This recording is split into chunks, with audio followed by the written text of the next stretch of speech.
and welcome. You're watching Vision Plus. Well, I know you've seen a lot of the ads in the paper about Father's Day coming up. It seems that the whole United States, at least all of the merchants, are happy this day came about.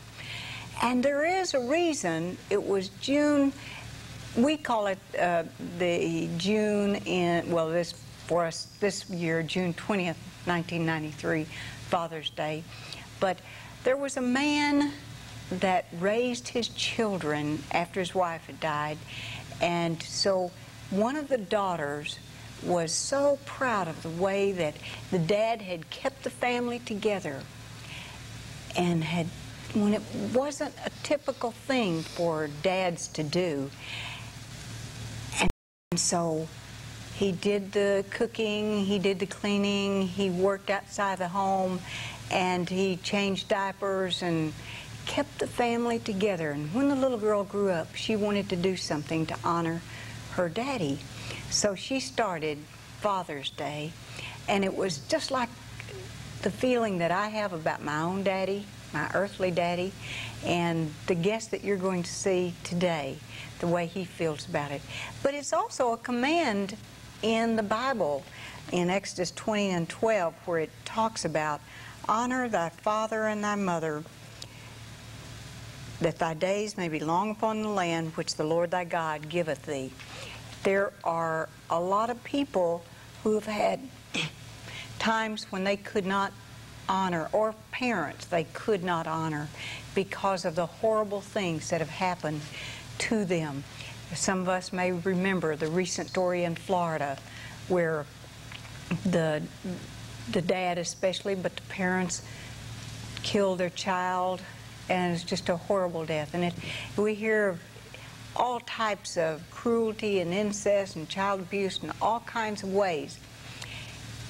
However, for us that had a dad who was pretty good, you know, it's amazing. I loved my dad so much when I was a little girl, real tiny, because he would read to me, and as I became a little older, maybe 11, 12 years old, he took our Sunday school class around, and he taught us Paul's missionary journeys, and we would go from church to church to church. It was our Sunday night thing to go and recite by memory Paul's missionary journeys. He'd point them out on the board, and we would say them. I didn't know to appreciate him. In fact, when I got to be an older teenager, I just thought he wasn't the brightest thing in the world. Especially I forgot the fact that he'd helped me with my algebra, and he had studied on his own Greek and Hebrew so he could interpret some of the books in the Bible and words in the Bible. But I just thought he got pretty dumb. But you know what Mark Twain said? And I know exactly what he means. When I got about 21 or 22 years old, my dad became brilliant. He knew how to handle his finances, his children, his wife, his land. He had, even during the Depression when he lost his home without, well, actually it was his store, a paint and wallpaper store, without any insurance, then he was able, over those years, to pay off all of those people, still save the money to buy 100 acres, and we had a good childhood. And maybe some other things will come out, but the person that I have with me today is one that I've known quite a number of years, 35 to be exact. At least that's how long I've been married to him. Tony Libhart, my husband, welcome. Hello. I know that you had a rather unusual time with your dad. Why don't you tell me about what you first remember about your dad and something about your childhood? Well, I think everybody has an unusual time with their dad or their mother or an uncle or somebody. And either they love them or they hate them, I guess. Yeah, I think most everybody wants to love their dad and their mother. Most people do, in fact, love their dad, even if they treat them bad. You know, they can still go back, beat them or whatever. Right. They still forgive them and love them. Right, because they're still your dad. What do you remember most or earliest about your dad? I remember that he was stern, but yet I knew that he loved me. So no matter what I would do, and I think I was the fifth of 5 sons. And we were referred to as John Libhart's Little Indians. Well, there are actually 6 of you, but one passed away. One passed away in 1990, yes, or 89. And anyway, the thing that I remember most about him is that he was fun. What do you mean he was fun? What did he do that was fun? He liked to kid and clown around with us. And my dad always included whichever of the boys was with him at the time in the conversation. Didn't matter who he was talking to. He had a business that started in like 1919. About 1919, and it's still in operation, and 2 of my older brothers run that operation. One is 72 years old, and one of them is 67 years old, and they're still going strong.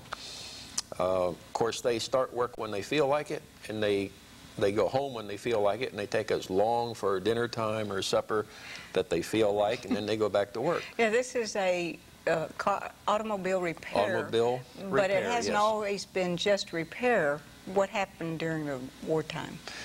Well, he had, at the time, what's called direct dealerships for all the General Motors vehicles plus Ford.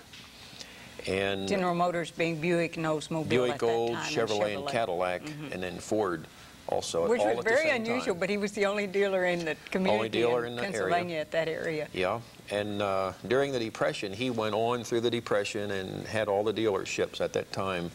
And then about the time the Second World War broke out and my 3 older brothers went to the service, then he gave up those dealerships and he just repaired cars. And that's at the time that I started working with him full time. I was 7 years old. But I still went on, finished high school, and then went on and finished college. You worked after work, after you got out of school? After I got out of school. I'd get home at about 3:30 in the afternoon. Eat a big bowl of ice cream, your mom Big bowl of said. ice cream, lots of cereal or whatever she had. And Mom cooked like a champion. She was a great cook. And I was a great eater. So anyway, during the war years is when I started to work on a full-time basis at the garage with my dad, and I got very close to my dad. When you say, you know, like 3:30 till 8 or 10 or 11? No, till about 12, sometimes 1 in the morning. I can't imagine your mom allowing him to make you work like that or allow you to work like that. Everybody who could work and was old enough had a job at a government installation. It's something to support the war. And he could not hire people, but he could train you very well. And that's what he did. He took me as a young boy, and I wanted to learn that business. And I learned the automotive business during those years. What was it like being with your dad so many hours? You were the only one that was with him. I was the only one during those. Because the one that died, he had heart trouble. He had heart trouble. Even though he married and so forth. And then my younger brother also had some physical problems, although I think he pretty well outgrew most of them, learned to adjust for it. And well, one thing I remember, and my dad used to kind of laugh at this, but at 7, 8, 9, and 10 years old, I would not stay in the garage myself if he went off somewhere. And if he would go downtown to buy some parts from a parts store, even though it only took him 20 minutes, we'd have to close the garage. I'd jump in his little pickup truck, and we'd both ride down, get the parts, get right on back, open the garage again, and we'd be back working. But, you know, he was willing to do it because he was glad to have somebody that would work with him. Now, he didn't have to do that until 3:30 in the afternoon. And during those years, the parts stores stayed open till 8 o'clock at night. And to me, it was fun. I was learning. I was doing something that I knew. I understand you had a lot of ice cream sundaes and sodas. And oh, yeah. Yeah, at night he'd close up at 12 o'clock, and we'd go to a little ice cream store. There's ice cream and a little store called Charlie's in Marietta, Pennsylvania, and they'd have a jukebox and some pinball machines. And at 12 o'clock, my dad got along with this guy real well. That's 12 o'clock midnight. And Charlie would bring out my cigar box of slugs, and I would play that pinball machine while he and my dad talked for about 20 minutes to 30 minutes. And then he'd get the slugs back out, and we'd go home. All the time you had an ice cream soda or something. Yeah. Oh, I'd get 2 or 3 ice cream sodas if I wanted them, or milkshakes. That's what and I think they all stayed with me, too. But now, your dad, what were some of the things that you said? He was fun, yet he was stern. How could he... That balance is so difficult, because I know you, and I know you loved him so much. But how was he stern? Give me an example of his discipline. Well, he wouldn't let me get off on some tangent, or if I got angry with something, he would call me aside and he'd say, I know that I get angry and I show you a bad side of me because I get frustrated at things. He said, but things don't have a brain. They're not trying to hurt you. And you can become master of them if you will stop, take a few minutes and think about what's happening with a certain part of an automobile. And you always hear, like, well, the mechanics say a lot of bad words. They hit their fingers with hammers. They get a cut here or there, and they learn to be kind of nasty talkers. And they're probably very good people, but it kind of goes with the system that they can say, you know, kind of, you wouldn't want to listen to them talking about their business in church, so to speak.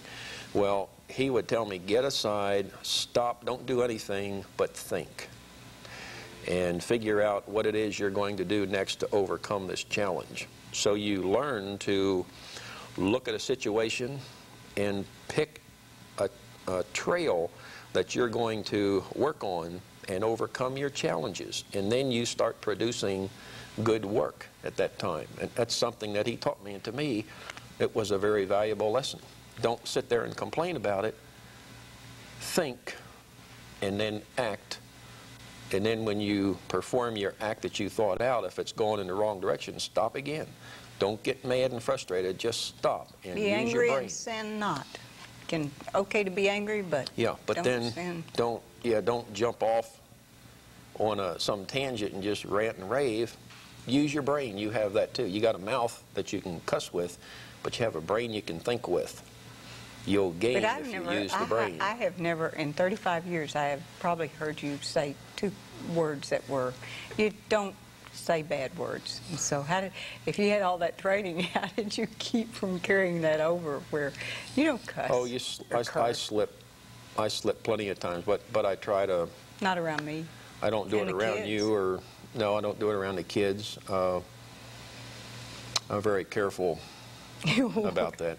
That's right. Now, he was really strong in going on to church, and your mom did also. And well, we worked 7 days a week during during the 40s, and but then after my three older brothers got back from the service, and one was in a prison camp in Germany for about a year, one was in the Japan situation, Pearl Harbor in Japan. In Pearl Harbor, but lived over that and came back again. And then one was in Italy, in the Air Force, setting up the planes for the bombing raids. Well, I'd love to hear how they feel about our president who never served. They don't say much about the war.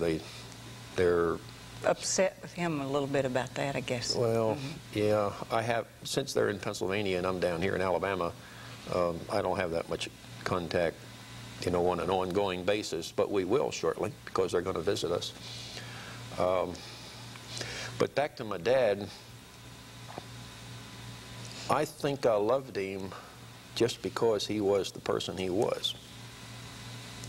He was a good man. And during the war years, he did not attend church very much because, like I say, we were open 7 days a week.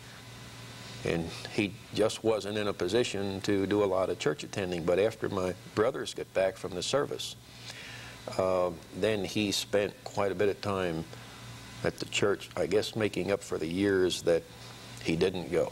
That happens a lot of times. And I know that you were like a choir boy, not a choir boy, but what were you called? Yes, I was a choir boy for a short period of time in an Episcopalian choir, even though I grew up as Lutheran. But you see, the Episcopalian preacher insisted that they pay these kids to sing in the choir. Mercenary guy. Yeah. And I did it because I wanted to spending money, and plus my best friend was an Episcopalian. He was in that, Jim Marley there. who is now president of AMP Corporation. So, and he and I were real close buddies. And but yes, a Lutheran preacher wanted to send me to seminary, and he came home one day and caught me as I was coming back from school. Was that in high school or college? I was in high school. I think I was in about 10th or 11th grade. And he asked my mother, would she let him send me to seminary? Well, my mother was kind of independent too, and she said, I don't send any of my boys anywhere. They make up their own minds. You just go ask him. And the best time to ask him is right now. So he asked me, and I said, well, I really am thinking about going to school and learning more about electricity and mechanics, and I want to do that first. And then that's what I did. At Penn State. Yeah, and I liked that so well that I wanted to stay with it. Mm-hmm. So you're just now preaching to an audience of one. That's me and our kids. Mm-hmm. I guess right. I get a little preaching there. But what were some of the other things that your dad and your family did that makes you think that you could honor your father, not because you loved him only, but because he also was a fun person and a stern disciplinarian?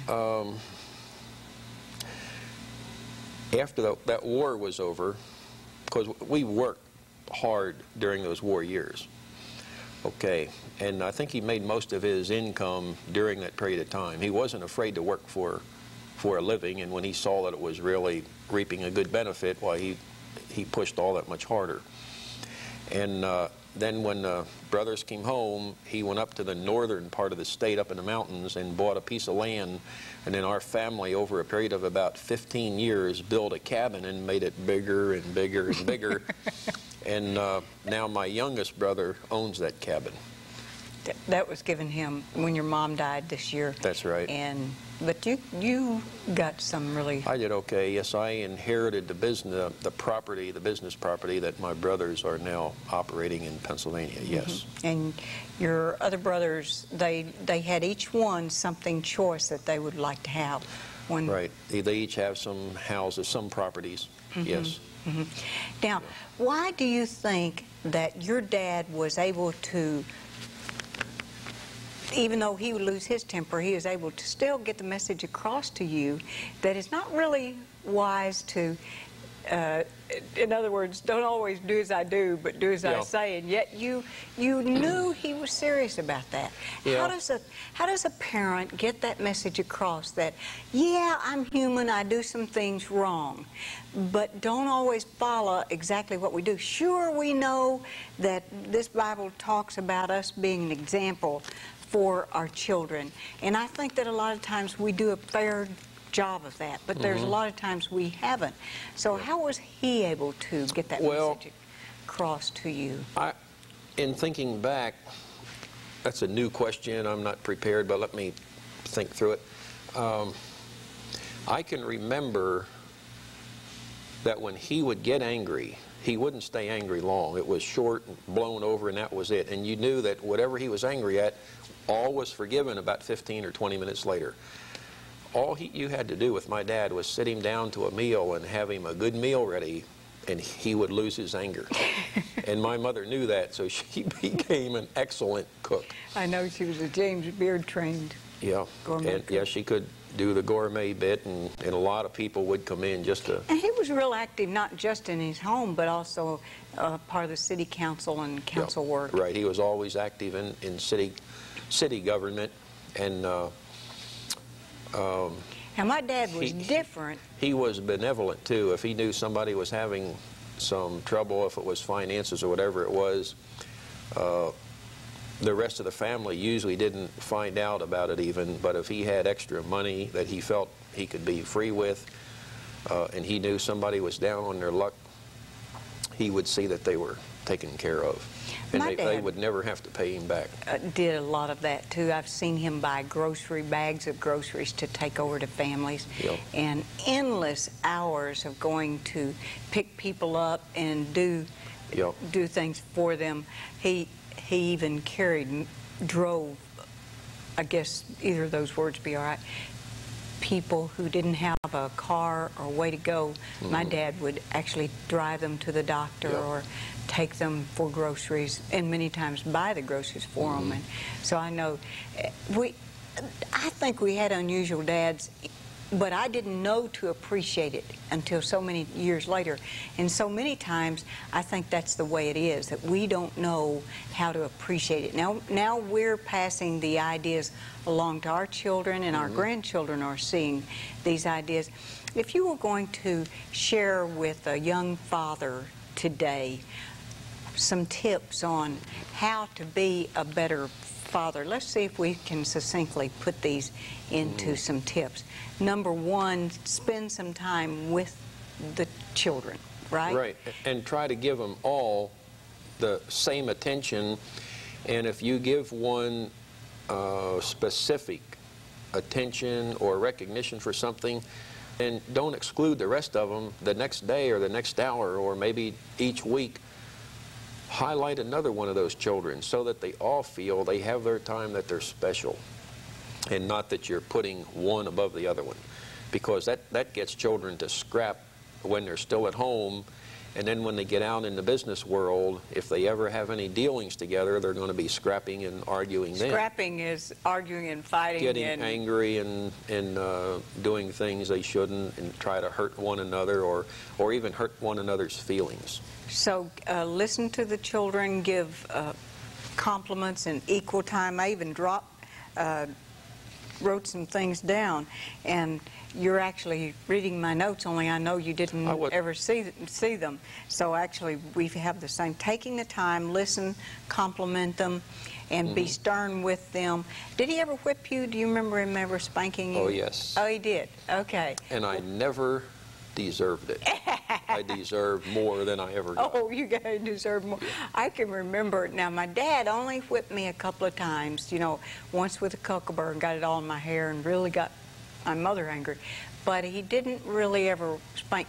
That was Mother's job, and she used a peach limb. We had a peach orchard, and she went and got her own peach limbs, and oh, that right across the bottom, that hurt. Oh, and I was always saying, I'll never do it again, I'll never do it again, oh, please stop. You know, I'm crying. An hour later, you're doing it. You probably. But what about the time you sent your son out, our son out for... Oh, you remember that?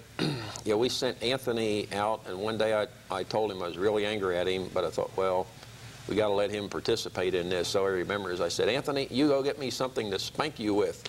That was a mistake, saying something.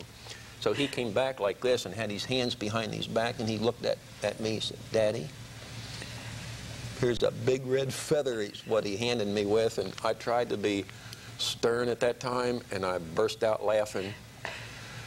I don't think he learned a lesson. I learned a lesson at that time. But you know, he probably remembered it. Oh, yeah, he remembers. Yeah. I think he's a very good daddy, because I've seen him for maybe over a year. He didn't have a job in between jobs when he was laid off one time or fired or whatever.